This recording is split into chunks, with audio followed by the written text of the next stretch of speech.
Hi, everyone. Welcome to Creative Careers, where we talk with folks who are working in the arts. And today, our guest is here to talk to us all about podcasting. Thank you so much for joining us, Kevin T. Porter. Hello. Thank you for having me. I don't know why I'm yelling. You can hear me just fine. I'm sorry. That's all good. Everyone on podcasting, don't yell. Everyone can hear you. There's a microphone there. There we go. So let's start with the basics. What does a podcaster do? And maybe specifically, what do you do as your role in this?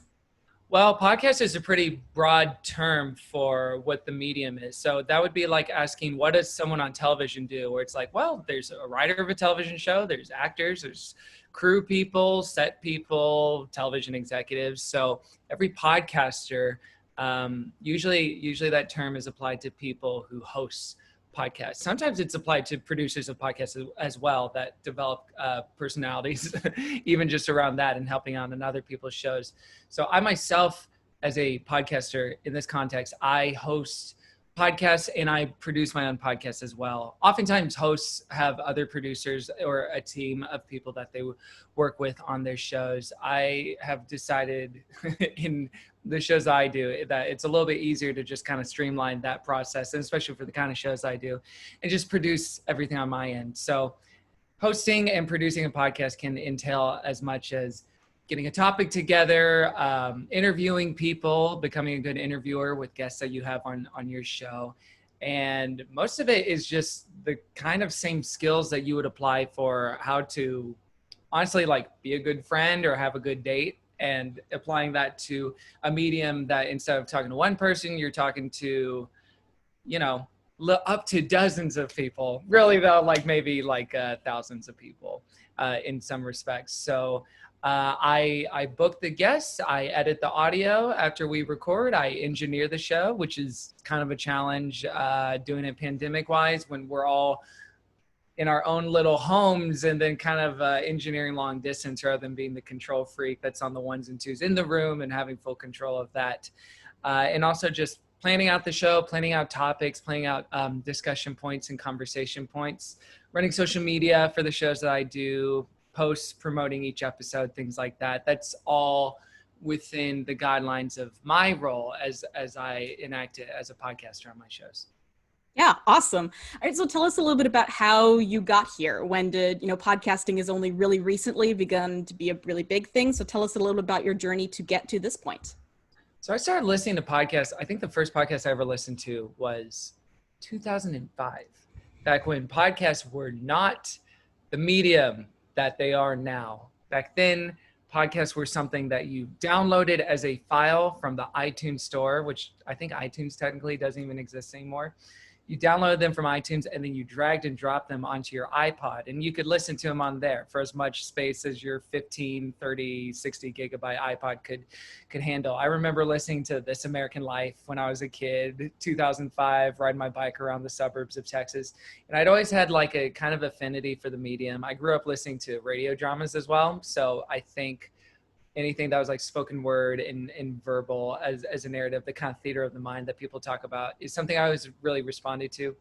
And then I came out to Los Angeles about 10 years ago, and starting in 2011, 2012 is when I first started getting into specifically the LA comedy podcast scene. At that time, the big boys who were doing those shows were like Mark Maron doing WTF, and Comedy Bang Bang, the improvised comedy podcast hosted by Scott Aukerman. And I remember listening to it, and it was a much different thing than what podcasts were when I was a kid, which was basically a radio show made available on your iPod. It was different. People were doing different things with the medium, different things with the format. And so ever since then, I wanted to sort of make my own. And at that point, it was a hobby. It was not part of a professional or a career goal at all. It was not part of any sort of strategy, obviously, as I think most of my career would bear out as being obvious. So I remember recording a bunch of different ones and different pilots that were not good. I remember a few real sweaty pilot episodes I recorded in my bedroom with very sweet and lovely guests that would come and do me a favor, and then listening back and saying, no, this sucks so bad, I'm not going to put it out. But the benefit of podcasts and the benefit of an audio medium is that it's cheap. I didn't risk $10,000 of my own money or $1 million of a studio's money to make it. I could record it for my, on my two $150 Blue Yeti microphones, which are not great microphones for podcasts. We'll get to that later, maybe. But if you're looking into getting podcast equipment, that's not the one. And then, so I kept thinking about it. I kept thinking about like different shows that maybe I could do that wasn't just another version of another show that someone else had already done. And at that time, there were a few television recap podcasts, but not a lot. April Richardson had Go Bayside, the Saved by the Bell recap podcast. Kumail Nanjiani, who's a movie star and Super Jack now, had his X-Files podcast.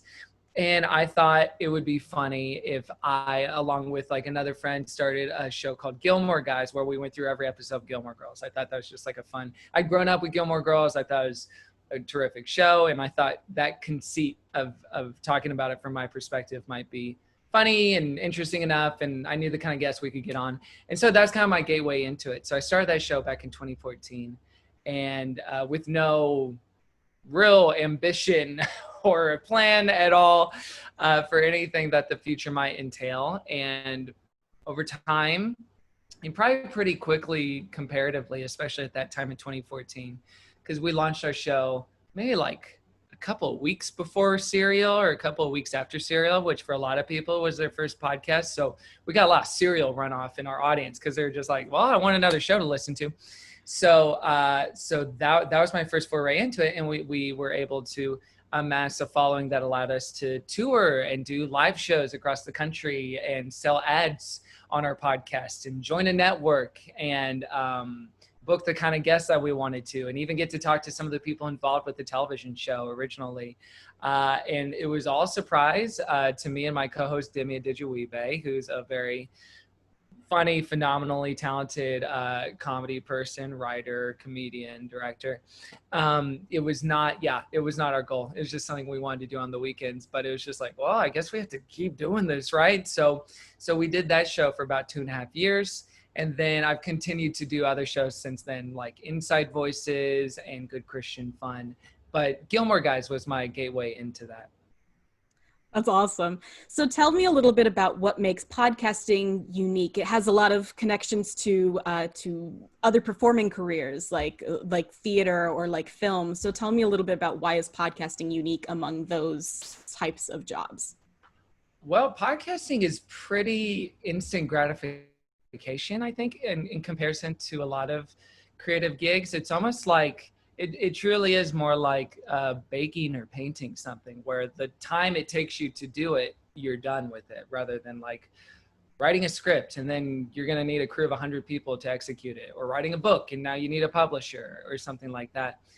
The overhead is very low for what it takes to get a podcast started. Even with like, to make a podcast sound really, really good, it takes like $600 worth of equipment, which is just like not true of television or not true of short films. It takes way more money than that. So even that like low point of entry financially is appealing, because then it can really become a medium of the people in that sense. And there's a lot more money and there's a lot more celebrity in the industry now, but there's still the element of a democratization and a meritocracy of talent, and people still discover what they discover through word of mouth.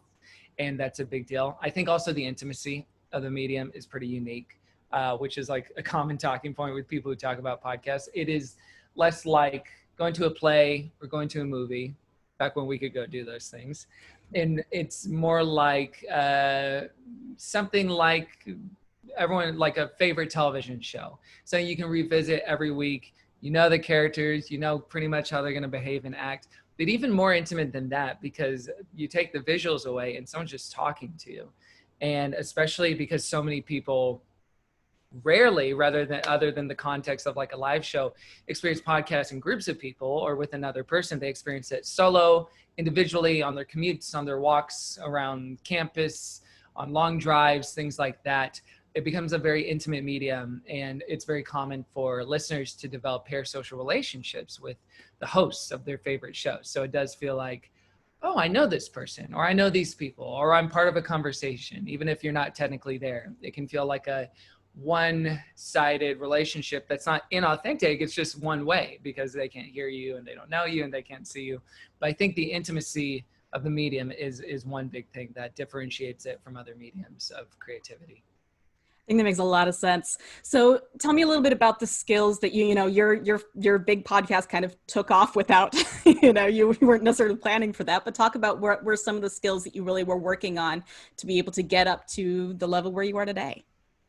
Well, I think while we expected or had no expectation that anyone would listen, we still made a show pretending as if a bunch of people were. So we didn't give ourselves like shortcuts or breaks or hall passes from quality. Even something as simple as the sound not sounding crummy or sounding like there was one microphone in the middle of the room and everyone just kind of yelled into it.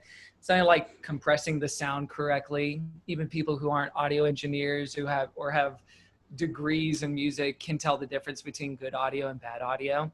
So basic stuff like that, basic stuff like making sure that the sound is compressed correctly. Things like making guests feel at home and at ease, especially if it's the first time you're talking to a person or the first time that they're getting to know you in return. It takes a lot of, I think, interpersonal relationship skills. And again, like, honestly, it's comparable to like oratory positions like being a teacher or being a communicator of something else. Or sometimes even like, being an actor or a politician, even though like we're not any of those things, although there's a lot more actors in the medium now and a lot of politicians actually. But yeah, it takes a lot of those skills. And I think the largest skill as someone who's a host that it takes is good judgment and knowing the difference between what's interesting and what's not, which is something that's enacted in the moment when you're recording a conversation. And then it's definitely enacted in the post-production process where you can cut stuff and snip stuff and say, oh, that part doesn't work at all, or that's not that funny, or I don't think this person comes across very well, and that person is me, and you can cut stuff out. So I think good judgment is a big part of it too, and having the good taste to know the difference between what's interesting and what's not. Fantastic. All right. So we're going to close out with this is going out when a lot of kids are still, even as schools begin to open, kids are still spending a lot of time at home, maybe looking for something creative to do. If this is something that they listen to this and they think, I think I would want to be a podcast host sometime, what's something that they could begin working on at home to start developing some of these skills? Well, book Barack Obama as a guest and you're halfway there. You're going to have a top 10 in the Apple Podcast or podcast. Otherwise, I would recommend if you have, even just a little bit of money, and even if you don't, you can do it on your iPhone. You can get a little microphone that you can put on the bottom of your iPhone. Buy a mic or two and record stuff. And maybe it sucks really bad, but the beauty of it, like I said in the beginning, is that you can toss it if it does. You can learn as you go. I'm not an elitist when it comes to the medium of podcasting. I'm not a snob. I think it should be like music where everyone has a piano in their house, even if they're not Tom Petty. I think it's something that should be democratized because it is just conversation. And I think there's something really special about being able to record audio, record conversations in your life that you have. And I think especially for some people, they'll be surprised, especially as the medium grows, what a unique platform of creativity that it can be. So I would say buy a mic or don't, record stuff on your iPhone, try to make it sound as good as possible, and try to start something with your friends or start something yourself. Write out a script, try recording it. See what your voice sounds like when you play it back or you edit yourself. You might be surprised at usually you're surprised at how bad you sound, but sometimes you're surprised by how good you sound. So the great thing about it is that you don't have to wait on anything. You can do this stuff, you can record it and upload it pretty easily, as easily as you can post a picture on Instagram. There's not a high barrier of entry with it. So I would encourage people to just start doing it as much as possible. Start getting your Gladwell 10,000 hours in with it right now, because you can. And you'll be way better than me by the time you're my age. Thank you again so much for being willing to come on the show and share your expertise with our audience. You're so welcome. Thanks for having me. All right, folks, thank you so much for tuning in. Don't forget to check us out again tomorrow at 1 p.m. for more Let's Be Creative Arts content. We'll see you then.